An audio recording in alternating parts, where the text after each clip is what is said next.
Good evening. My name is Jonathan Fine. I'm the scientific director of the Weltmuseum here in Vienna.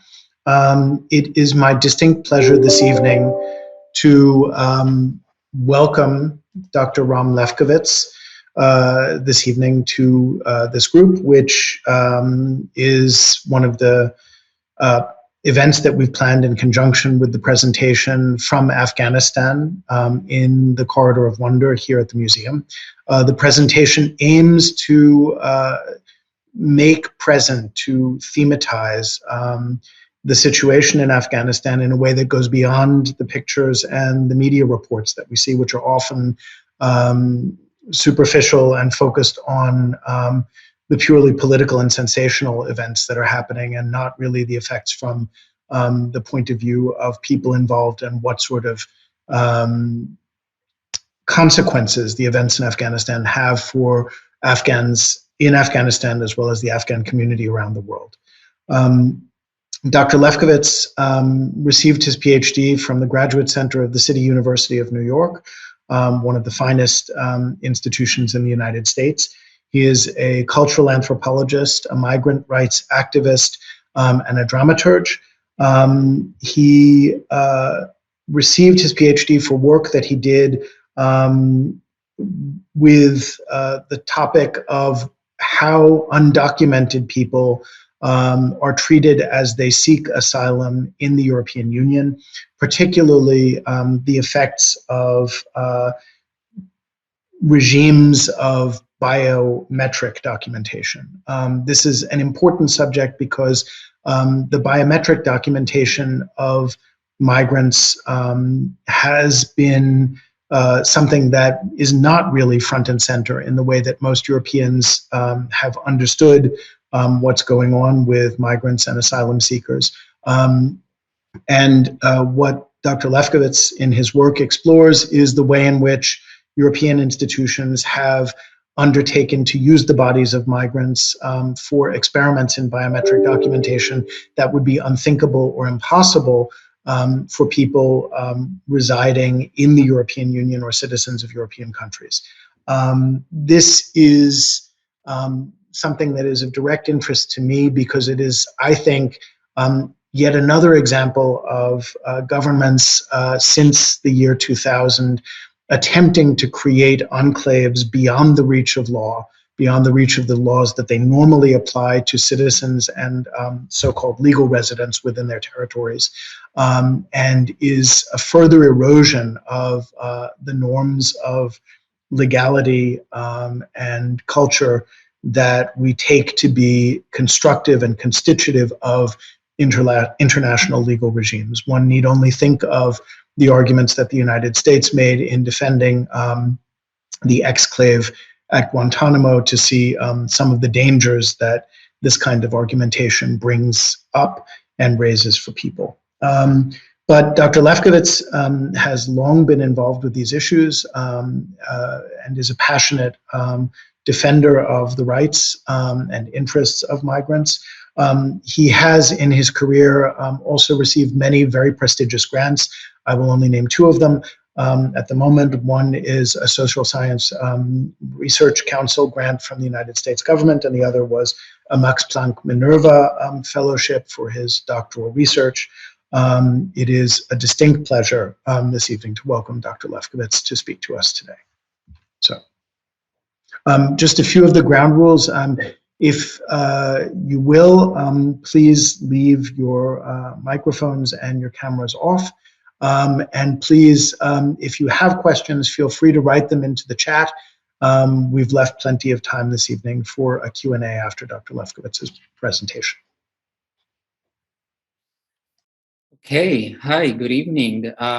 Thank you, Jonathan, for this very generous and thought-provoking presentation. Thank you for the Weltmuseum in Vienna for inviting me and for opening up this space for conversation. And as you mentioned, Jonathan, I'm not a particular expert on Afghanistan or on Afghani refugees, but I've been studying and interested in the human dimension of migration and of how migration management policies are being felt and experienced by migrants and asylum seekers, particularly in Europe. In these spaces that you mentioned, that are paradoxically the spaces from which law is absent or recedes, but they become these experimentation for where new forms of experimental legalities are being created, experimented, and then in the future, what I want to anticipate also creep back into the heart of mainstream legal regime. So as Jonathan mentioned, I'm an anthropologist, and for the past 4 years, I've been conducting this anthropological study on the lived dimension of Europe's migration regime. So I started doing my research during the so-called migration crisis of 2015. And what really propelled me to think about this research was this paradox that I observed between, on the one hand, you had this crisis of undocumentation, crisis of control, crisis of management around undocumented migrants, and that at the same time, throughout this crisis, it appeared that undocumented migrants in Europe, that paradoxically, became the most documented subject in Europe today. And this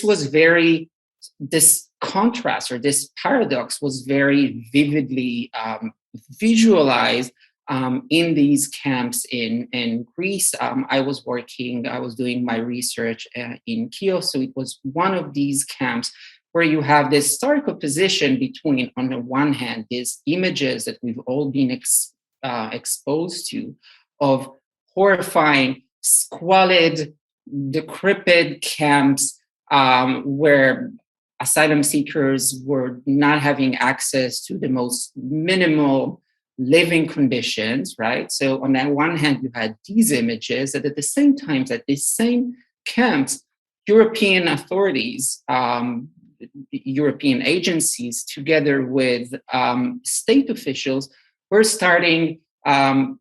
were doing all forms of experiments in documentation, and specifically biometric documentation, using state-of-the-art, expensive new technologies of biometric registration. And so the purpose of these experiments was to make sure that every single migrant that enters, and migrant and asylum seeker who enters the European Union, is being registered on this thing called Eurodac, which is a biometric database launched in 2003. Originally, it was launched only for the registration of asylum seekers, but now it registers every migrant who enters Europe illegally. And European lawmakers were pushing this database, saying that it is the only way to know who migrants really are. So this was in 2015-16, short time after the Paris terror attack. So there was this fear that all kind of personalities are coming into Europe, and that biometric is the only way to know who migrants really are, to ensure the protection of migrants, that migrants are not getting lost to the system, as that asylum seekers are being registered in one country or another, to prevent fraud through fake papers. And this was one of the most interesting aspects in this whole project to me, this fantasy, this idea that paper IDs, passports are dangerous, that they are open for manipulation, but also this almost utopic or dystopic ideal that through this experiment, we could have soon bodies that would just immediately speak truth without this middleman of the document, right? And that was a very compelling idea behind the Eurodac project. And another reason for why it was so important for European bodies to make sure that all migrant bodies are registered on Eurodac is to enforce the Dublin regulation, which I will talk more about later. But the Dublin regulation, some Europeans may know it's a European law, very controversial one, which says that the country responsible for an asylum application is the European state through which an asylum seeker first sets foot in the country. And so in this constellation, biometric is very appealing because there you would have an evidence, right? If you fingerprint a migrant in Greece, then the biometric registration would prove sort of an unbreakable proof that the migrant first came to Greece. And then if she or they go to Germany and try and ask for asylum there, then Germany would have proof that this person is Greece's responsibility, which of course already entered this tension into the system, right? Because on the one hand, you had countries on the external border like Greece or Italy or Spain being pushed to get at this 100% registration rate at the border. And if they wouldn't do it, there would be repercussions. So Greece, for instance, was threatened that it would be excommunicated from the free border Schengen zone, that its citizens would not enjoy free movement. So in a paradoxical way, for Greece to save the free movement of its own citizens, it had to sort of cooperate or to provide space to curb the movement of non-Europeans. And this was happening in these exterritorial spaces. And of course, before that, what countries on the external border was usually doing at the beginning of the crisis was to let migrants who already entered the country move to another country. Usually they would want to go north, right? Because it really put all these countries in this paradoxical situation where on the one hand, they're being pressured to have everyone registered, but once they are registered, they become the country's responsibility. And I show in my research how this created a perverse situation where these countries on the external border, while registering migrants on the one hand, but then informally pushing them through all kind of tactics to break European law and move to another country, and then try to sabotage other countries' attempts to send them back. So I was compelled by this research for a few reasons. I thought that it would be very interesting to study this change in the historical experience of migration. For years, papers and paperwork were at the very heart of the migration experience. And I thought, okay, we have this project to turn body into documents. What does it mean for the experience and for the different tactics that migrants now have to take and pay attention to in their migration or asylum journeys? And I also wanted to see, or I saw in the process of what it not only does for the body of the migrant, but how it changes the very body of Europe. Because in order to get these experimentation and to get zones of biodata extractions, you had to take areas like these hotspots in Greece and to make them these extraterritorial spaces where many migrants I encountered, it was not really clear were they in Europe or not, right? So these are spaces that on the one hand were Europeanized for the sake of the biometric intervention, but also were cast outside of Europe. were turning into these warehouses or waiting rooms where migrants had to sit and wait until their asylum application has been assessed. But I was also interested in seeing how these experiments also became a form for the realization of European integration and European identity. So we usually talk about migration as a continuous, contentious topic, a topic that put rifts at the heart of European solidarity and integration, a threat to free border Europe and the European order. And what I was seeing was this new area of sociability where to become European or to meet your fellow Europeans and engage in a European project that sort of casts meaning into what being a European and working on a European goal is through this documentation of the non-European.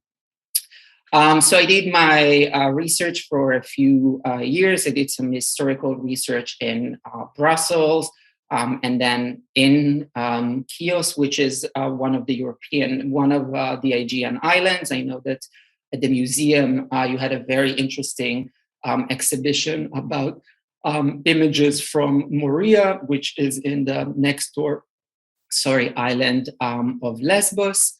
And I was sort of making contacts with migrants on the move there who were being biometrically processed, following them along their migration journeys, which were very diverse and random, and everyone ended up in a different place because, as I will soon show you, the system is so chaotic and there's so much room for chance and luck that really I had people talking with people of very similar backgrounds who ended in very different legal position, but also geographic position. And throughout this research, I just realized how public discourse about what it really means to be a migrant and to seek asylum in Europe is laden with so many misconceptions.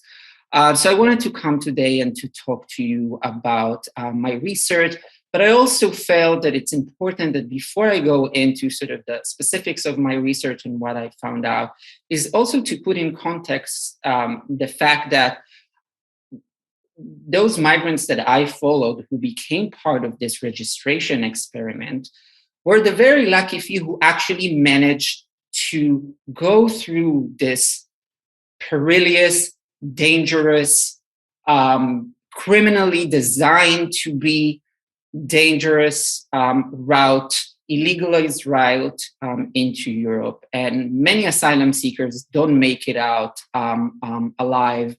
And the situation has really gotten worse in the last 2 years. So this year, we are marking the 70th anniversary of the 1951 Geneva Convention, which set the legal framework for the international asylum regime after the Second World War.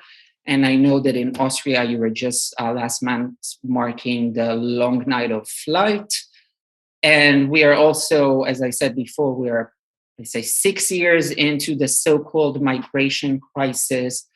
And of course, the question is, what crisis was it? And are we after the crisis? It seems on the one hand that migration is no longer the most heated political topic in European politics and conversation. And also that very few migrants and asylum seekers actually managed to get into Europe. So last year saw the lowest numbers of new arrivals since 2013. And this number is going to be even lower this year. And while the numbers of arrivals are dropping sharply, we're talking about more than 1 million migrants who passed at the peak in 2015, the sea mortality rate is becoming higher than ever. The sea is becoming, and not only the sea, also land routes are becoming deadlier than ever. And also the numbers are not accurate because the law of the land now in Greece, in the Belarusian border, in places like Croatia, and between in the central Mediterranean route with Libya in the last 2 years has become just illegal pushback by state agents, sometimes with compliance of EU agencies. We see it in the last couple of days, and where migrants are being trapped in this zone between Poland and Belarus. And there's no access given to solidarity network or humanitarian work. And sometimes migrants are able to cross the borders and then being from miles into Poland, being caught and illegally deported back to Belarus. And we see it in Greece, where the situation has completely changed since when I did my research, where the previous Greek government was cooperating with this European registration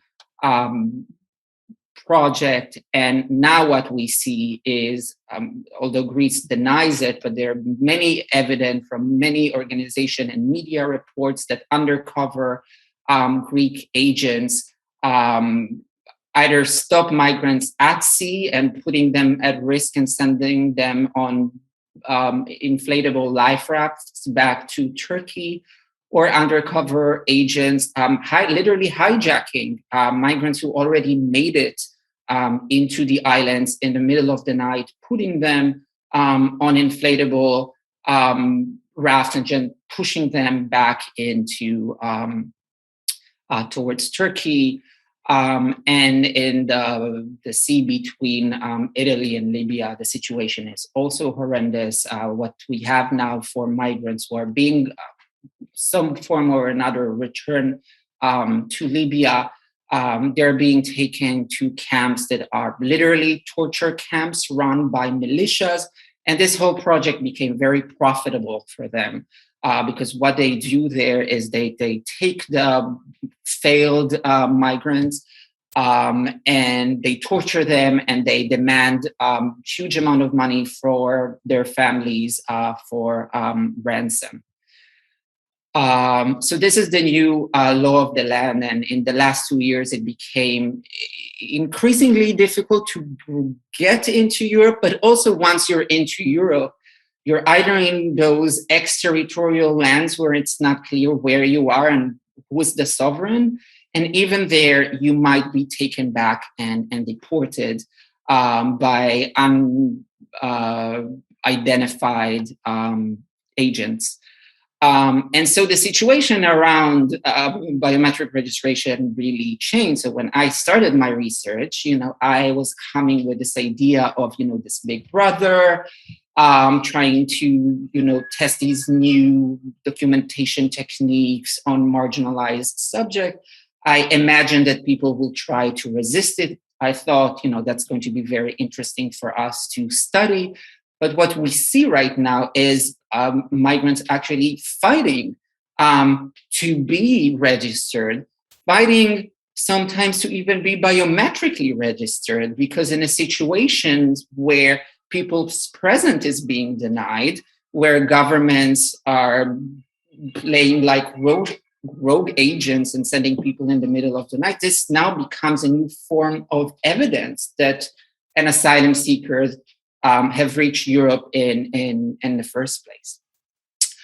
I think another important point, and I hope I'm not giving too much context and I don't want to take too long, is also to provincialize Europe in the global story of asylum. We have to remember that even though the Mediterranean Sea is the most dangerous migration route in the world right now, with more than 20,000 people who died there in the last 2 decades.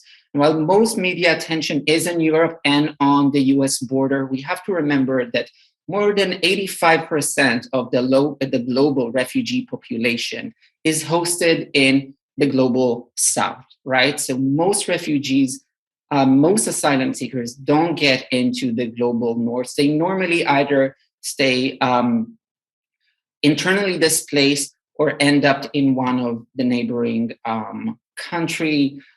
Turkey is a very famous example of, if you take like Syrian refugees, I think Turkey, it's the country that now hosts the most refugees. It has more than 3.6 million just Syrian refugees, which is more than the entire Syrian refugee population in Europe.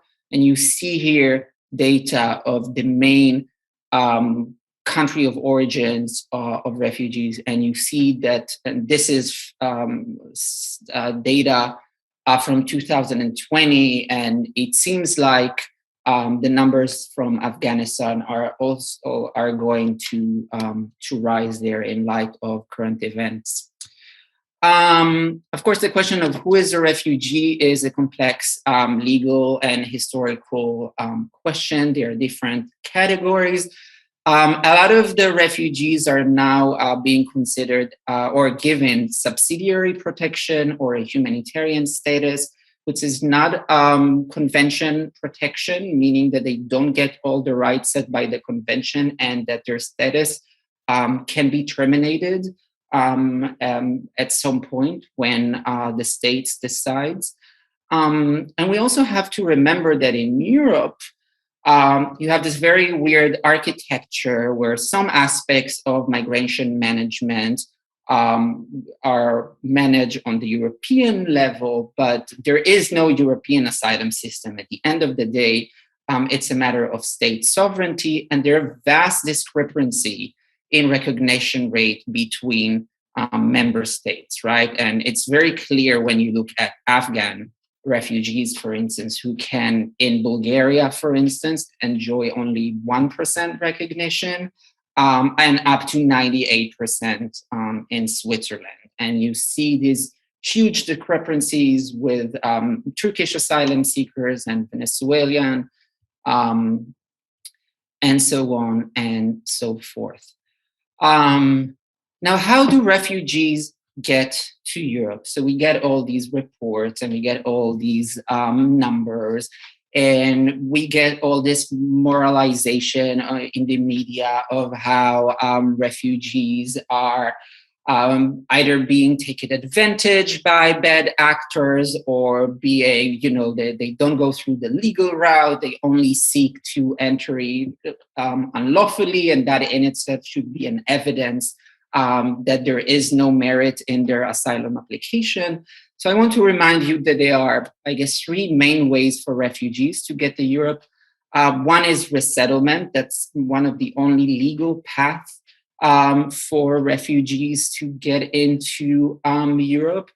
And that's a situation where refugees are being vetted, usually in a neighboring country, and then being brought legally to Europe.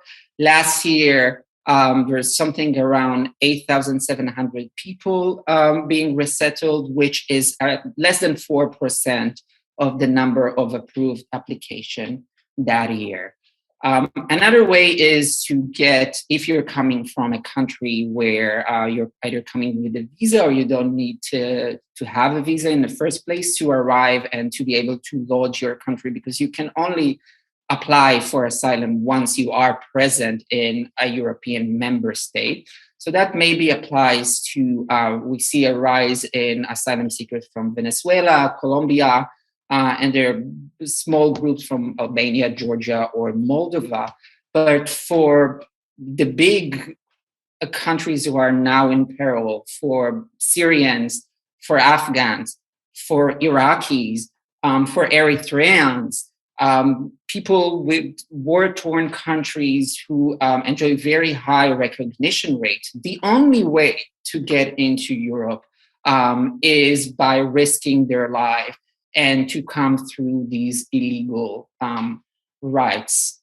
So in a way, what we see is that Europe has sort of normalized or made it part in the system that the only way in order to get into the legal system is to go through that illegal routes that year by year are becoming more and more dangerous, with more incentivization for smuggling network. And that was very evident when I did my research in the Greek islands, where on the one hand you have these centers, European official centers for the processing of asylum application, right? That's where, as an asylum seeker, you had to go to if you wanted to have your case processed. But the only way to go there was through paying a smuggler and going on a boat and risking your life. And I don't remember whose quote it is, but I think someone says that we have to keep in mind that people only go on dangerous boats when, you know, the water is safer than the land. So this is something to keep in mind. And of course, another important aspect of why it's becoming more and more dangerous and why we see less migrants coming is the ongoing criminalization of search, rescue, and solidarity networks, which has been going on for years. What we see is state basically using human rights anti-trafficking laws that were set in order to help protect victims of human trafficking. And they're now being used against either solidarity or humanitarian agents. But also, you see here, there's this case from Samos. So now in places like Greece, governments are using these legal instruments to prosecute migrants. So you have this asylum seeker in Samos from Afghanistan who 2 years ago arrived into Samos on a dingy boat. In the process, lost his son. His son died, drowned at sea, and he is now facing trial and may face more than 230 years in prison for boat driving. So these are the different instruments through which legal regimes in Europe are making access to asylum more and more dangerous. So this was just to give you a background of the perilous conditions that migrants have to go through before I could even meet them, or before they could be lucky enough to, be part of these tests and documentation, because what the system is trying to do, and by system I'm talking about both state agents and European agency, is to try and deter as many migrants as possible from coming. And I'm using light words here. But then once, let's say that a migrant arrived on European soil and they are getting fingerprinted, they are part of the system, there is a legal document that shows that they are here and they are present, and they can lodge an application for asylum and it's accepted.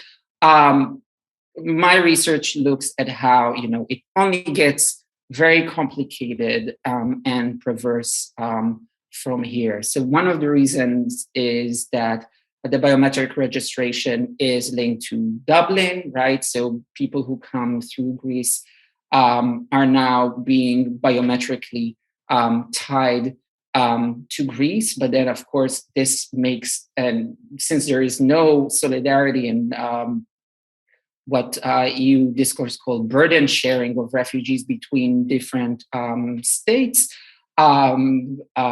Greece and Greek agents would informally try to push migrants to go and seek asylum somewhere else. Then another country would try to, a third country like, let's say, Germany, would try to deport them back to Greece. Greece wouldn't take them.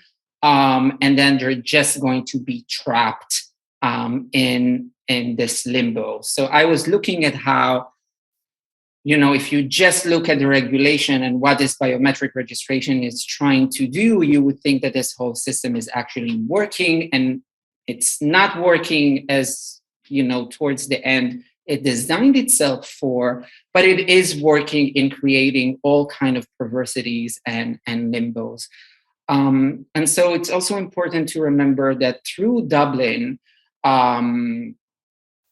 migrants have been, since the integration of Europe, illegal migrants, illegalized migrants, and asylum seekers has been suspended for border-free Europe. So we see this image, Europe celebrates itself on how internal borders, at least, right? We have very tough borders on the external border, but internal borders are now only parks, and they're just haunted memory of the past. But for refugees, internal borders in Europe are very much alive and present and imprinted on the body. So when I say that biometric imprints a border on the body, so you have there on the one hand this attempt to imprint an ID, that your body becomes an ID, to imprint Europe external border through the European agency that does this imprinting, but also to make sure that local dismantled borders are still abiding. And then that's why migrants many times would talk about their fingers. They could be in place like France and say, I'm in France, but I have Italian fingers, right? Meaning that my fingers have been fingerprinted. And then for the authorities, I'm now in Italy, but my body is present in France, and nobody's really taking care of my asylum application. I don't have time to go, I'm already going a little bit over time. I don't have time to go through the whole history of Dublin regulation. So a lot of people, and I asked at the beginning, why did external border states like Greece and Italy and Spain sign the Dublin agreement in the first place? It seems to be completely unfair for them. And there are different reasons, but one element that's important to keep in mind is when the Dublin Convention was first signed in 1990, what Europeans were mostly scared about was not migrants from the global south, which still had some kind of access through Cold War and post-colonial links to colonial center like France and England and Italy. They were mostly worried from what you see here as an Easter invasion, right? So in that vision, migrants would mostly come to places like Germany and France. And so it was meant to protect that border, which now we see being also reanimized. But there was also a lot of fear that Turkish migrants who were working in Germany would go to France, and that Poles, there was a lot of fear about the Poles who are now, legitimate citizens of the European Union. And I think it's really important that we remember that to be an illegal migrant or illegal asylum seekers, it's a historical condition that is changing. Okay, so I already talked about the creation, this weird creation of offshore asylum management that really speaks to European core periphery tension. So it's not the first time in which Greece was subjected to these kinds of arrangements. We can think about it, through the legacy of the Eurozone crisis.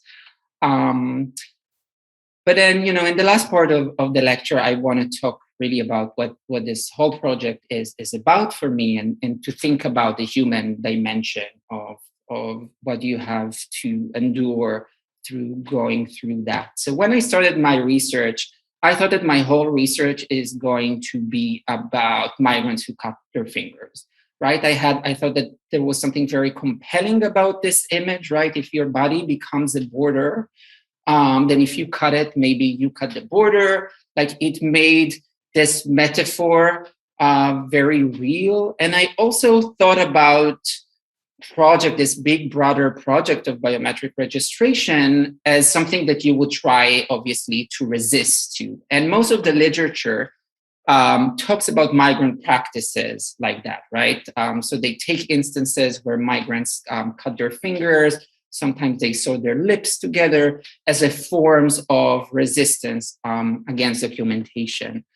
And in my research, I saw that the actual practice of body mutilation was very vivid as like a story, but very few people actually engage in it. And in these stories of cases of people who actually try to cut their fingers, it wasn't in order to resist the system or to be this underground, where you make your body into this ungovernable body that no one can control you and no one can subject you. We have to remember that most migrants come to Europe with this image of Europe as a place where a state still functions. So they are aware of the threats, but they are still compelled by this idea of being in the state that actually works for them. So what I show in my research is that a lot of people are doing these practices, not in order to go completely invisible or undocumentable, but a lot of time it was done with this fantasy that you can make your body ungovernable in some instances, but also governable in other instances. And most asylum seekers were doing it with the long-term plan of becoming visible to the state, of being able to just get to a point where you can launch an asylum application. And I'm going to draw this lecture to a close. Another aspect that I was looking at was documents, right? So I started with telling you how the Eurodac project came with this promise to eliminate paper from border management. But what I saw that papers are still very much at the heart of the migration experience. Many times it's the only tangible object that migrants bring with them from home. It's an important memory from home, but it's a very volatile object that can also put you in danger along the migration route, right? So it can serve as an evidence in your asylum application, but it can serve authorities to deport you. And then I look in my research and of how conscious migrants have to be of their documents, but also of the different routes of their bodies and their documents. And a lot of times they have to send their documents to be taken care of by their friends. They talk about how their documents usually arrive to Europe before them. And they also sometimes have to engage and buy fake papers, which is something that I look into. But again, what's really important, and it's the last point that I'm going to make, that many of the people that I studied that were buying and using fake papers were not doing it in order to deceive authorities or to come up with a new identity. They were doing it in order to achieve legality, in order to be able to get to a point where they can lodge their application for an asylum system, for an asylum process. But also there was this very interesting dynamic of how migrants were sometimes buying fake papers of Europeans. And then in order to not be arrested, they had to sort of try to pass as Europeans. And what I was showing that this was, again, not only being done as a way of deception, but it was kind of like a form or a way for asylum seekers and migrants to learn how to become European and assert their presence and citizenship for themselves. So in the future, what we're seeing now is from the biometric project, we see this function creep, and new projects of tying Eurodac to a thing called the Common Identity Repository that would become one of the largest biometric databases in the world, recording almost 300 million records of non-Europeans. And at the same time, as you see here from this picture that was recently taken in one of the Greek islands of migrants, we see that biometrics now become this new fight for a right for migrants to be able to register and to have some kind of proof against the reality of pushback. Okay, and now I will open it to questions. I thank you for listening, and I also want to sort of remind us the obvious that, you know, asylum is not only a grim topic, and that migrants and asylum seekers are not only a burden, but a very important contribution to our society. So thank you.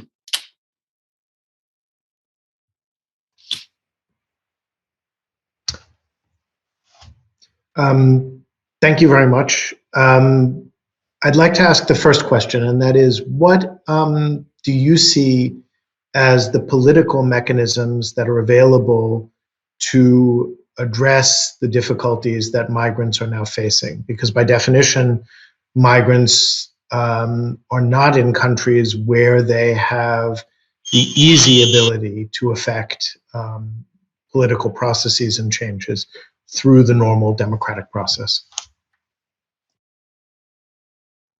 Yeah, that's a good question, and I think it's something that we'll see the effect in a few years, right? So this crisis has been going on for 6 years, and we see how it's becoming more and more difficult to arrive to Europe every year. But we see already the first generations of those refugees who came in the first few years trying to change something. There is an inherent challenge or tension, I think, in finding these political processes where asylum seekers can work and change policies for themselves. I think Hannah Arendt once wrote, she was writing about Jewish refugees, and she said that the first thing that Jewish refugees were trying to do when they reached Europe was to not call themselves refugees anymore, right? So in order to integrate in new societies, you have to get yourself detached from these political categories. Now, that's of course not common to everyone. I know a lot of migrants who got legal recognition, and they're still very much involved in helping out other migrants. But again, a lot of time this work is just very immediate solidarity and humanitarian assistance, because the crisis is continuously sort of unfolding and becoming more and more unmanageable. Yeah, so sadly, I don't have a very kind of like hopeful answer, but I hope there's research that can be done about that. Thank you. I'd like to ask a follow-up question, and what sort of tools do you see available outside of perhaps normal political discourse? I'm thinking of art, images, ways of visualizing or creating connections between migrant experience and the experience of people who are not going through the challenges that migrants face. Or let me ask it a different way. How do you target your experience as a dramaturgist and as an activist in this area? Okay, very interesting and challenging question. For me, it's still an open question, but I think through art and my dramaturgical project really helped me in thinking about what we see today in historical perspective and, through legacies of colonial domination that always have performative aspects to it. And so it helped me pay attention to the bodily and embodied aspects of migration. That's how it I was trying to connect these two as a researcher. But in terms of how art can link the two together, I'm familiar of many projects. So, and I think you mentioned, for instance, this project of images from Moria. I mean, even in this most dire situation, I have to say that my experience of this research was sometimes was a lot of fun, and people with this very insane and cruel optimism who were in the middle of being in this camp that is being positioned in a garbage area. We're invested in painting. We're working with children on painting. We're giving out flowers to the soldiers that were around them. So yeah, they're very. I think art can be very important tool, specifically because we are talking about images, and I think throughout the research I was trying to pay attention to how media narratives and media images of what asylum process looks like very much shape the reality of and the experience and misconceptions around asylum. Thank you. Are there any artistic or theatrical inventions that stick out to you as having been particularly effective or perhaps particularly ineffective? And if so, your view would be really interesting. Oh, you're putting me on the spot here. I mean, I have to think about it. There is, in some of my more artistic project, I was interested in questions of representation. So I was less interested in art, but more in theater and performance, and specifically with sort of the medium of documentary theater as sort of a platform of conveying news or trying to send messages about political realities. And there was this trend in German theater that me and my collaborator, Ariel Efraim-Schbel, who's a theater director, was sort of curious about this trend where you saw documentary theater where a theater director would take like real people, so real migrants, to sort of tell their stories on the stage, but everything was sort of still directed through the frameworks of existing, with European directors and European programming. And I think that in my artistic engagement, I was more interested in looking at the histories of how Europeans are conceptualizing themselves and the others and ways of seeing. So for me, in a way, artistically, what I'm interested in is less in art forms as another documentarian form, or as art as documentary, but about art as a form for us to think about visualities, its place in racialization, and its connection to histories and lasting effects of colonial legacies.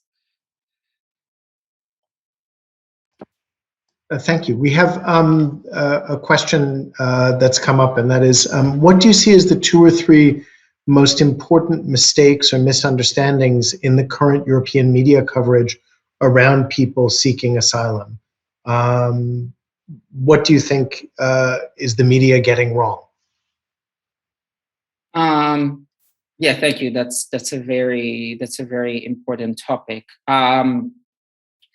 So as I said, what it's getting wrong is talking about the situation as a tragedy. You know, the fact that the Mediterranean Sea is the most dangerous migration route in the world is not because of the currents of the sea. This is not a natural disaster. This is a man-made disaster, and you know, people, there is no accountability. So, you know, the tragedy of how borders became so deadly is not a tragedy, it's a policy. So that's one thing that's very important for me to come across. The second thing is this conflation between legality and illegality, and this continuous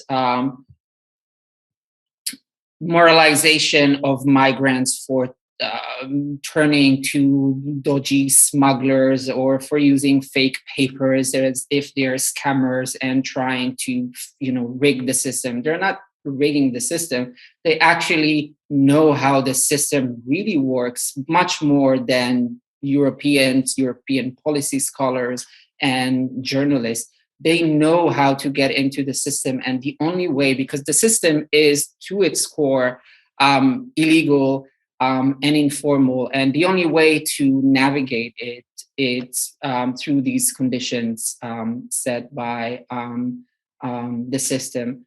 And I guess the third, I don't know if that's like a media topic, but more generally, when we talk about surveillance and the future of surveillance, I think we're still very much being trapped by this question of resistance or submission, right? So I see a lot of interest for, you know, more liberal and left-leaning journalists and scholars looking for migrants in this romanticized way of, if we'll pay attention to what they endure and go through, we can find, ways to resist the system. And we have to understand that this form of surveillance that European state put in place is, on the one hand, there, to serve the deportation regime, but it's also a way for migrants to get access into their internationally recognized rights for asylum. So it puts migrants in this really impossible dilemma where you cannot simply either be compliant or resist. You have to be in this flexible situation to create a flexible body where at every single point you have to either temporarily resist or temporarily cooperate in order to get yourself a livable life. And I think that's what we have to look into the future. Biometrics is a technology, and I think that I show how it can be used against you, but it can also potentially become this democratization tool or an effective tool for some to show that, they are present or they arrived somewhere. So that's something that's very important that I think a lot of people miss in discussions around surveillance. And specifically in Europe, where the focus is continuously on this issue of privacy, but not of the larger implications on the life of those that biometric is being tested on.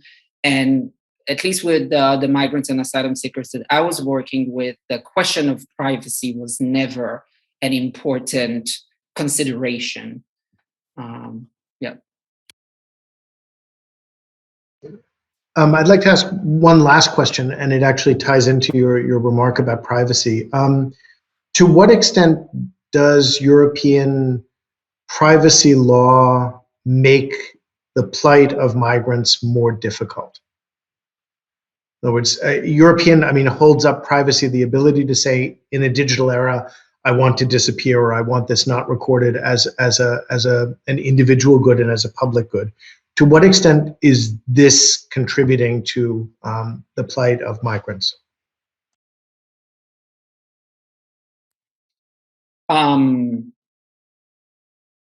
So the way in which it's computer contributing or affecting. So I mean, with Eurodac, you see it's one of the great perversities of the system, where on the one hand, everyone is sort of linked in this database, but right now, if you're a migrant and you had your fingerprints taken in Greece and then you arrive to Germany, so what the computer says is that you've already, you're coming from Greece, you're coming from Chios, right?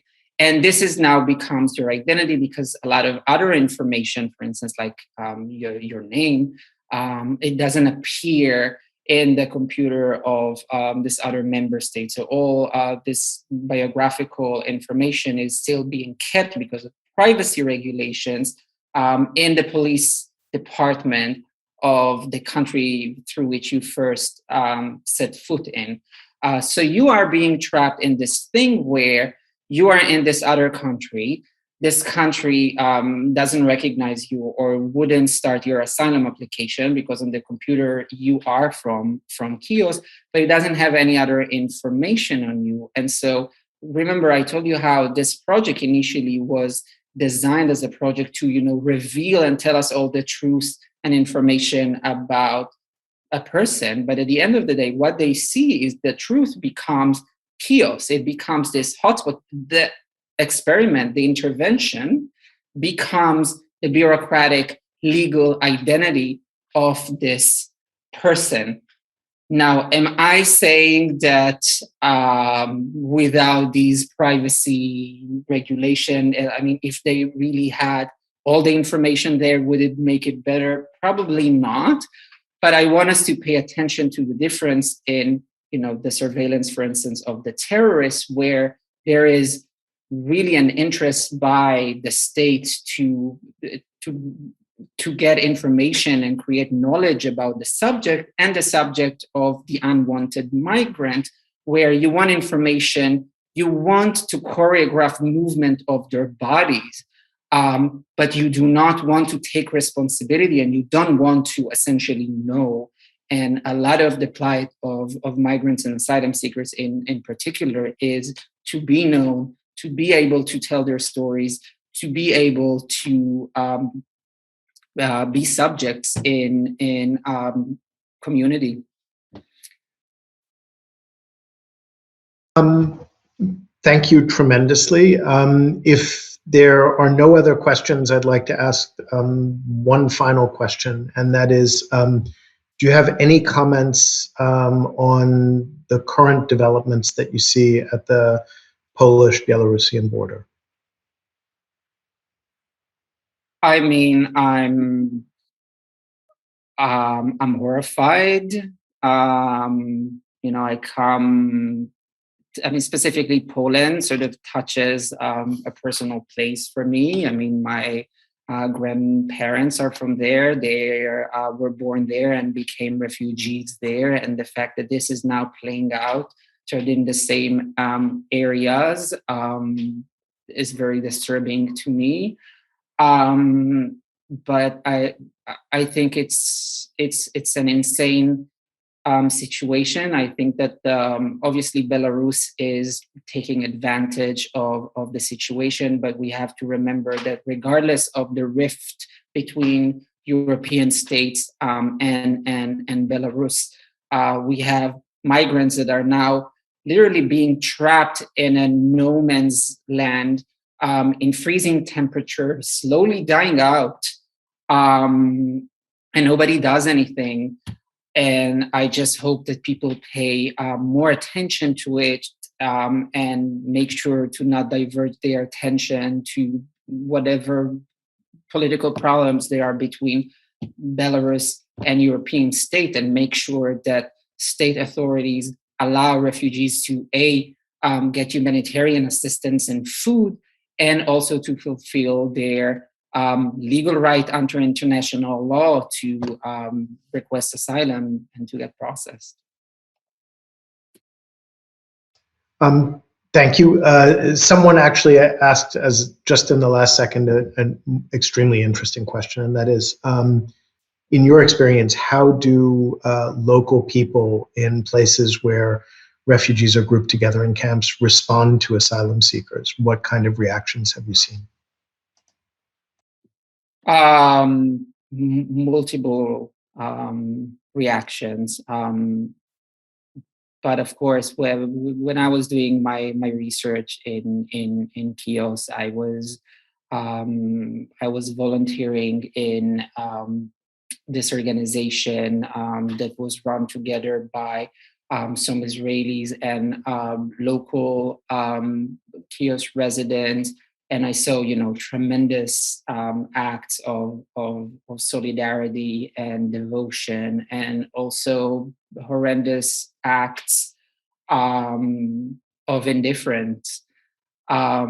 So, yeah, I think it's a tough place to be on the border.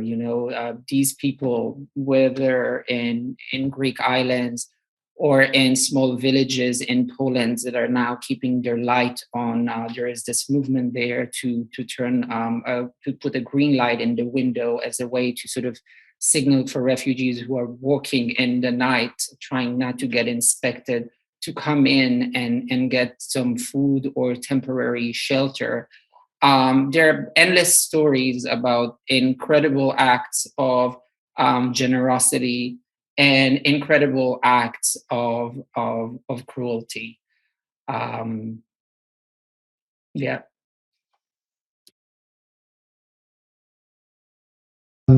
Dr. Lewkowicz, thank you very, very much. I can only say that on behalf of the museum here, we're very grateful that you came and talked to us. I know that there are some people with a number of other questions. I hope you'd be willing to take some of them by email and perhaps continue this exchange. Absolutely. And I hope that when the COVID crisis abates somewhat, that it will be easier to organize these kinds of presentations here in Vienna, and we would look forward to inviting you as well. With that, thank you very much. It's been a fascinating but also a chilling evening, and I deeply appreciate your willingness to share your expertise as well as your experience with us. Thank you for hosting me, and I look forward to seeing you in Vienna. Thank you very much. Good evening, good night, everyone, and thank you for taking part.